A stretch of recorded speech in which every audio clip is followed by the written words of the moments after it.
भाजपा ने बिहार चुनाव में मुकेश साहनी की पार्टी वीआईपी को 11 सीटें दे दी हैं। आखिर इसके पीछे असली वजह क्या है? क्यों खुद को सन ऑफ मल्लाह कहने वाले साहनी को बीजेपी इतना भाव दे रही है? बिहार विधानसभा चुनाव में भारतीय जनता पार्टी के बारे में माना जा रहा है कि वह अपने दम पर ही राष्ट्रीय जनतांत्रिक गठबंधन की सहयोगी जनता दल यूनाइटेड से ज़्यादा सीटें जीत लेगी। गठबंधन में एक और जहां जेडीयू 115 सीटों पर इलेक्शन लड़ रही है, तो वहीं भाजपा 110 सीटों पर मैदान में है। बिहार में भाजपा के इस राजनीतिक बदलाव की वजह को वीआईपी पार्टी के मतदाताओं के साथ आने को माना जा रहा है।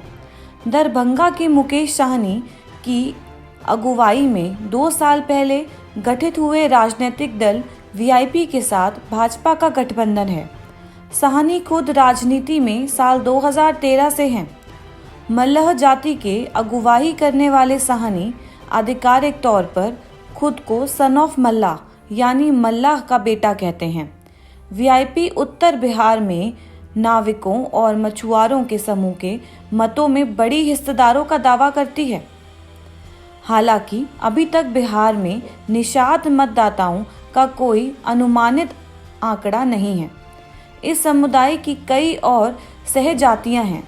वहीं वीआईपी का दावा है कि समूह का कुल मत में 10% हिस्सा है, जबकि अन्य पार्टियों में इसे 6 से 7% मानती है।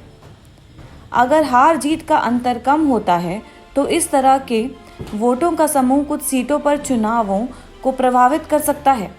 निषाद वोटों को मुजफ्फरपुर, पूर्वी चंपारण, मधुबनी, खगड़िया, वैशाली और अन्य उत्तर बिहार जिलों में प्रभावशाली माना जाता है।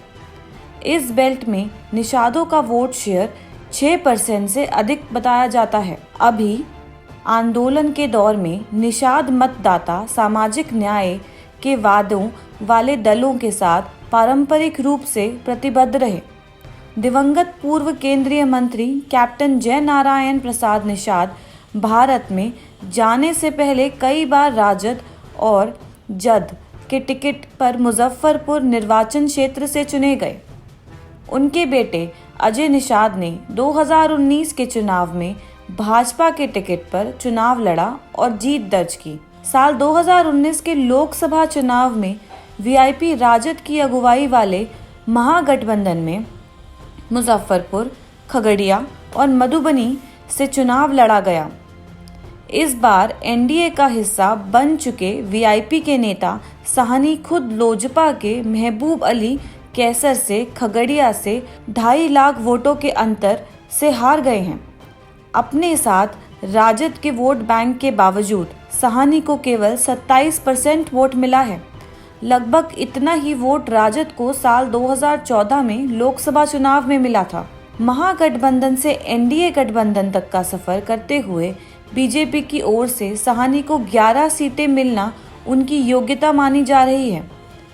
साल 2014 के चुनाव से पहले उन्होंने नरेंद्र मोदी के लिए निषादों की रैली निकाली थी।